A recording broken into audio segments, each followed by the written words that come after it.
Caitlin Clark's injuries exposed the WNBA's dark secret. Looks like she's in pain after that pass. Every time Caitlin gets injured, it's not just her health that's at risk, but it exposes the WNBA's financial survival of the entire league. And that type of panic runs through the offices and broadcast boardrooms, exposing a secret the WNBA would rather keep in the dark. Because this is more than beef and drama, but instead exposes a business model built on a prayer.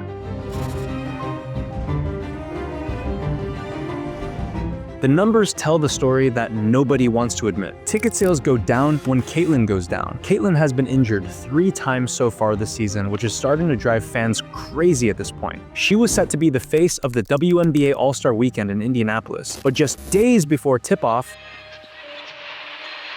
Caitlin looks like she's in pain after that pass.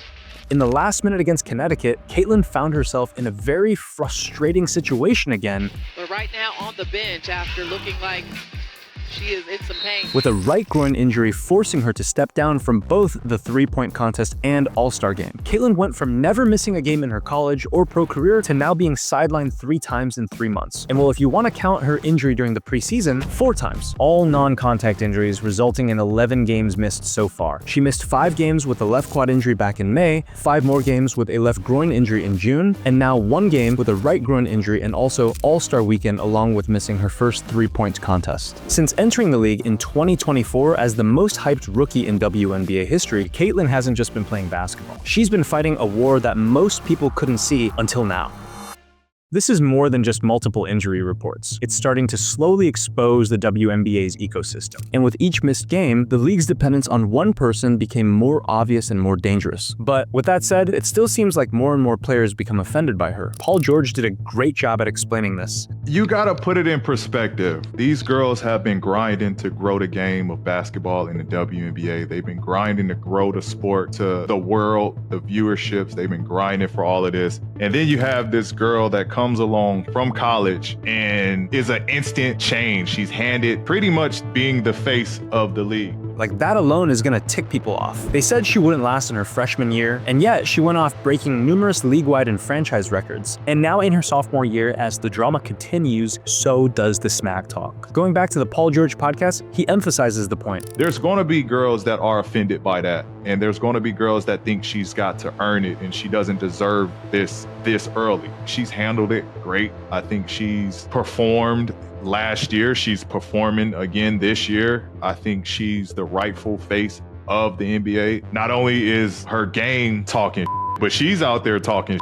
Like, she's backing it up. This isn't about basketball skills anymore. The problem is when a league bets everything on one player and then watches the numbers go down in her absence. Like, it's more than the jealousy, it's about math. No Caitlin means no cash. Before her first injury, average ticket prices were $137. And then during those 5 games off, tickets dropped to only $80. After her second injury, ticket prices dropped again from $190 to $115. And this was supposed to be the first meet-up between Caitlin and this year's #1 pick in the WNBA draft, Paige Bueckers. At the end of the day, the entire league has to face a brutal truth. The player they resent is also the one paying the bills. That's the real problem. Not the fouls, not the trash talk. It's the silence when she's gone. Because her absence doesn't just hurt the fever, it exposes just how fragile the WNBA's success really is. The league doesn't run without her, and nobody wants to admit it. Caitlin is the main driver, and the WNBA is in the passenger seat. Stephen A. Smith nailed it when he said, "This isn't about Caitlin, it's about what she represents." She represents everything that threatens the established order in the WNBA. She's young, she's confident, she's bringing in money that veteran players never could, and she's not apologizing for any of it. The cold shoulders aren't accidental, the targeting isn't coincidental. This is a coordinated resistance to a player who is apparently committing the ultimate crime in professional sports, being more important than the institution itself. Now here's where it gets really ugly. Despite her massive popularity and statistical dominance, Caitlin received shockingly low votes from her peers for the WNBA All-Star game. Think about that. The player who's selling out arenas and crashing ticket markets still can't get respect from her own colleagues. If anything, that's truly the dark secret. It's the toxic, subliminal moves within the league itself. It's more than just what's on the court, maybe even further than the politics. The same players who benefit from Caitlin's presence in the WNBA are the same ones trying to tear her down. It's like watching someone poison their own water supply. DeWanna Bonner's conversation with reporter Christine Brennan perfectly captured this tension. When the media brought up Caitlin, Bonner center reacted with open hostility. Not competitive fire, hostility, the kind of raw emotion that reveals what's really happening beneath the surface. The message from some veterans are clear. We were here first. We built this league, and we're not going to let some kid from Iowa come in and overshadow our legacy, no matter how much money she brings in.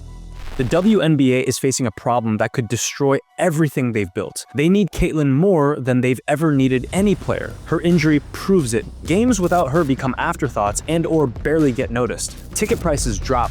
TV ratings disappear. Caitlin herself called out the league's pay structure after the Fever won the Commissioner's Cup, saying the payment system makes no sense. The injured Caitlin didn't even play in the Fever's win over Minnesota, but she still felt compelled to challenge the league's priorities. Now let's address what nobody wants to talk about. There have been investigations into racial comments directed at players during Caitlin's games. She herself has supported these investigations, even though she says she couldn't hear the comments. This adds another layer of complexity to an already toxic situation. Is the resentment about basketball? Is it about race? Or is it about money? Or is it about all three creating a perfect storm of tensions that were bound to explode? The fact that racial incidents are happening at Caitlin's games, combined with the systematic targeting she's receiving from other players, suggests this isn't just about competitive basketball. This is about identity, belonging, and who gets to be the face of women's basketball. But here's the twisted part. Some people in the league might actually be relieved. With Caitlin hurt, the spotlight dims, the pressure decreases. The uncomfortable questions about why one player matters more than everyone else go away, at least temporarily. For some veteran players, her injury creates a moment of brutal honesty. Do they celebrate the fact that the spotlight is off them? Do they worry about their own financial security now that ticket sales are plummeting? Do they feel guilty about the targeting that may have contributed to her getting hurt? The answer is probably all of the above. These are players who've dedicated their lives to building the WNBA. They've played through injuries, financial hardship, and complete lack of recognition. Then, Caitlin shows up and gets more attention in one season than they've gotten in their entire careers. What's most disturbing about this entire situation is how everyone pretends it's not happening. The league talks about competitive basketball and physical play. The media focuses on Caitlin's resilience and ability to handle adversity. The veterans talk about earning respect and paying dues, but nobody talks about the systematic targeting. Nobody talks about the cold shoulders. Nobody talks about the fact that the league's biggest star is being treated like an unwelcome guest at her own party. This conspiracy of silence is what makes Caitlin's injury so symbolic. It's the moment when the theoretical became physical, when the quiet tension finally cracked and all the unspoken beef started showing up on the scoreboard and in the replays. We know Caitlin will recover. The question is whether the WNBA will recover from what her injury revealed, because once you see the cracks, you can't unsee them. Once you realize that the league's entire success depends on one person, you can't pretend it's about team building or institutional strength. Once you understand that some players actively resent the person who's brought so much recognition to the very place they desperately desired to be noticed, it's hard to believe in league unity again. So with all that said, can the WNBA survive its own success? Because the league finally got what they've always wanted: mainstream attention, sold out arenas, and cultural relevance. But it came in a package they weren't prepared for.